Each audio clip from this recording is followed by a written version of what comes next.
meu destaque, acho que é chover no molhado dizer que a vaga do Flamengo está bem encaminhada, não está resolvida, mas está bem encaminhado pelo que são os times, pelo que é o confronto no Maracanã, o golaço do Arrascaeta, o golaço do Gabriel. Agora, o que me chamou a atenção é que o Flamengo não precisou ser genial, brilhante, fazer a melhor atuação da sua temporada para conseguir vantagem tão importante dentro de Itaquera.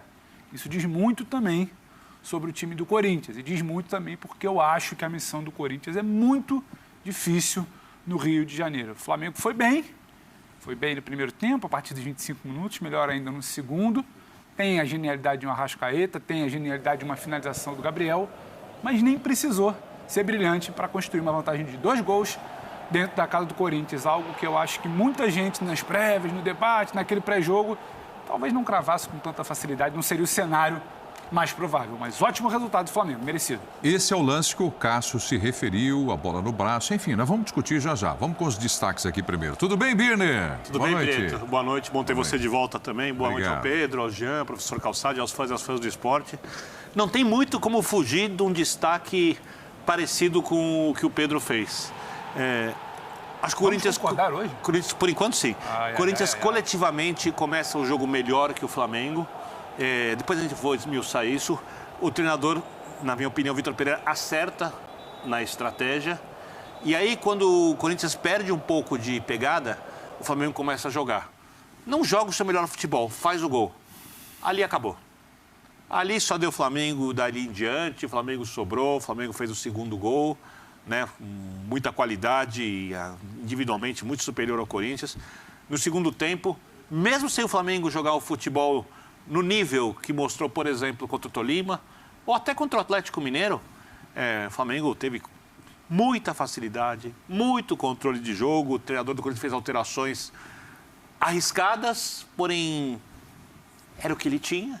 Vamos esmiuçar isso mais um pouquinho também ao longo do linha de passe.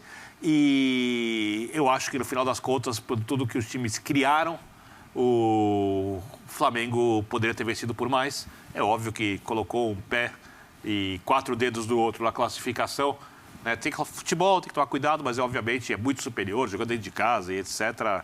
O Flamengo se transformou num favorito gigantesco a classificação, mas poderia ter vencido por uma diferença maior de gols. Ficou barato mesmo para o Corinthians, sobretudo pelo que foi o segundo tempo do jogo, mas ainda que tenha ficado barato, é muito improvável a gente conseguir imaginar o Corinthians ter capacidade de reverter esse resultado. Eu acho até que se fosse o contrário, né? Se o Corinthians tivesse vencido o Flamengo dessa maneira, a gente, mesmo que fora de casa, a gente imaginaria uma capacidade e uma possibilidade do Flamengo reverter muito maior do que a gente acredita na possibilidade do Corinthians reverter. Aí olhando realmente para o contexto dos dois times, né? Pela bola que os dois times vêm jogando, também por todas as dificuldades que o Corinthians vem enfrentando, né? Hoje perde o William há poucas horas da partida, depois perde o Maicon e a partir dali, coincidência ou não, o Corinthians cai muito de produção, mas o fato é que, pelo que a gente viu nos 90 minutos, excluídos aqueles 25 minutos iniciais, o Flamengo poderia ter feito até mais.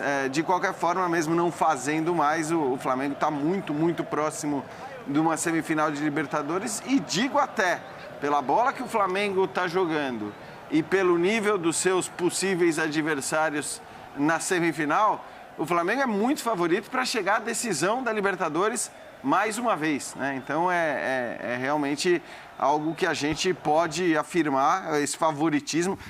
Dissemos ontem, favoritismo na Libertadores muitas vezes não significa nada. Dissemos ontem que o Flamengo era favorito no confronto contra o Corinthians.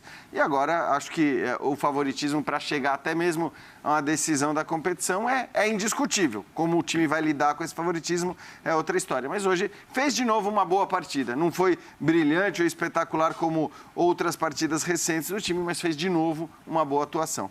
A impressão que eu fiquei aqui do estádio é que o Flamengo perdeu a chance de golear o Corinthians hoje aqui em Itaquera e definitivamente garantir a sua classificação para as semifinais. É claro que está muito encaminhado, mas, enfim, uma diferença de 2 gols, matematicamente é mais viável de você enxergar. Mas está muito claro que para o Corinthians reverter o quadro vai ter que operar um dos maiores milagres da sua história, né? Dada a diferença entre as equipes e o que a gente viu aqui.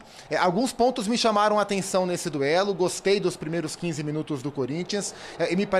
e até pelo encaixe de marcação, pela altura da marcação, o Corinthians conseguindo gerar incômodo na saída de bola do Flamengo, do Queiroz marcando muito em cima, o Watson marcando muito bem, e estava muito claro para mim que essa era uma estratégia do Vitor Pereira, de começar forte para tentar, quem sabe, fazer 1-0 nesse momento de bom volume de jogo, para a partir daí condicionar o resto da partida, mas o Corinthians não fez o gol, não chegou nem muito perto disso, uma chance com o Mosquito praticamente, e aí o Corinthians foi naturalmente baixando o ritmo, perdendo consistência nessa proposta, e o Flamengo ganhando conforto, até que acabou construindo, de tanto ganhar jardas, né, e se colocar cada vez mais com a posse numa fase mais adiantada do campo, até encaixar o belíssimo gol do Arrascaeta. Aliás, chama a atenção a quantidade de golaços que o Corinthians vem sofrendo nos últimos jogos. Todo mundo tem feito belíssimos gols contra o Corinthians. E no segundo tempo, o que mais me chamou a atenção como a partir do segundo gol o Corinthians desmorona de tal maneira. Então você vê a pegada, né, a aplicação da marcação, o encaixe da marcação do Corinthians nos primeiros 20, 30 minutos de jogo. E você vê como a equipe sentiu a pancada do gol do Gabriel a partir daí e passou a assistir o Flamengo com a bola, né? Me chamou muito a atenção como o Corinthians passou a marcar de longe, permissivamente, a partir do 2-0.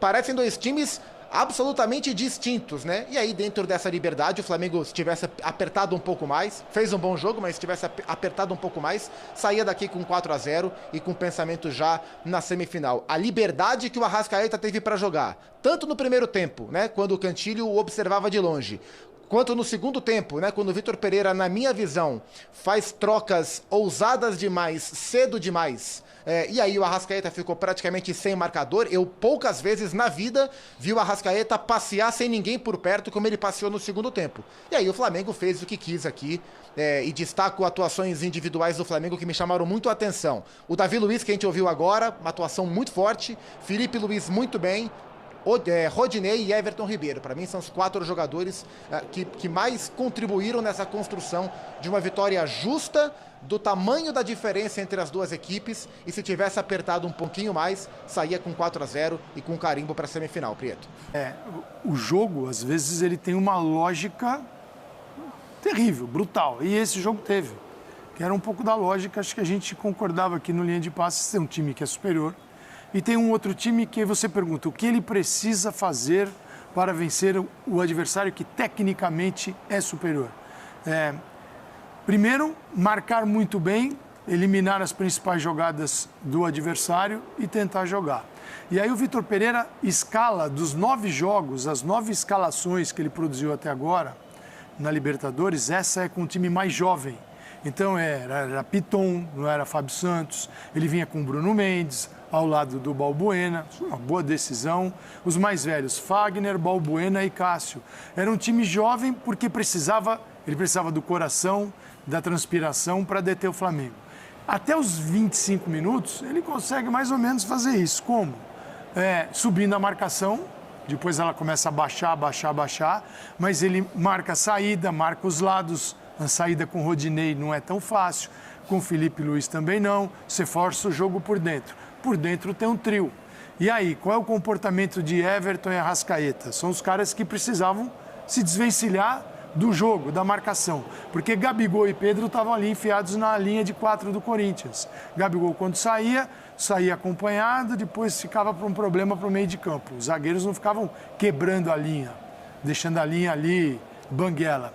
Então, sim, tudo isso tinha que ser muito ajustado para dar certo e empurrar o jogo 0-0 para o segundo tempo. Não deu. Porque num erro do Cantillo vai tirar uma bola, fica no pé da Arrascaeta e aí entra o quê? Aí entram as virtudes, que um tem e o outro não tem.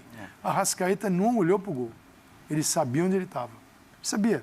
Quando você passar o lance outra vez, você vai ver se não prestou atenção. A gente estava junto, costas, né? Ele faz assim. Pá, ele olha para o gol quando a bola já está fazendo a curva.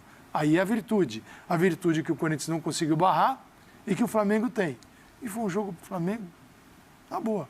O Flamengo só colocou dentro de campo aquilo que o Dorival Júnior conseguiu recuperar. O Dorival conseguiu. O time do Paulo Souza era infrentável. O time do Dorival não é mais. O que me chamou a atenção hoje, esse jogo me lembrou uma outra partida sem o mesmo volume de intensidade, sem o mesmo placar. de um momento em diante, esse jogo lembrou a partida de volta do Flamengo contra o Grêmio. Porque o Corinthians ficou no córner, sem nenhuma capacidade, principalmente depois do segundo gol. Depois do primeiro gol, encostou no córner, mas ainda podia, de algum jeito, tentar escapar do nocaute.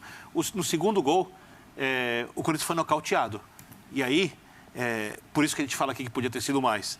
E vamos deixar claros, nocauteado porque o Flamengo foi muito superior. E o Calçade falou, não tem nem que discutir a parte técnica, incomparável. Porque o Corinthians vai para o córner e no segundo tempo, o Flamengo não precisa acelerar o jogo, não precisa se tornar intenso como era com o Jorge Jesus, mas ele tem um controle enorme, ele não permite que o Corinthians sequer reaja. Ele vai chegando próximo à área, entrando na área com muita facilidade e com um pouco mais de capricho nas finalizações. Teria feito 3, 4, 5 gols, poderia ter repetido o placar daquele jogo contra o Grêmio. Então a questão foi só da finalização, um pouco porque aquela equipe do Flamengo do Jorge Jesus era uma equipe já construída, pronta, que podia melhorar uma coisa, mas era uma equipe pronta. Essa ainda não está. E eu vou repetir isso todas as vezes, como disse, desde o momento em que o Flamengo começou a jogar muito com o Dorival. Essa equipe pode, e eu acho que vai evoluir ainda bastante, inclusive com outros sistemas de jogo, né? Eu acho que o gol do Gabigol, ele é um gol muito importante, porque o Gabigol vinha jogando muito bem, mas não vinha finalizando bem. Quando você faz um gol como esse, eu acredito, se eu tivesse que apostar, lógico, futebol às vezes desmente, mas se eu tivesse que apostar, vai começar a fazer gols novamente, quando tiver as chances, como fazia antes, ou quase como fazia antes. Então eu acho que esse é um jogo de redenção para o Flamengo. I know I'm fine, but the money makes me handsomer. Walk around smelling like a come up.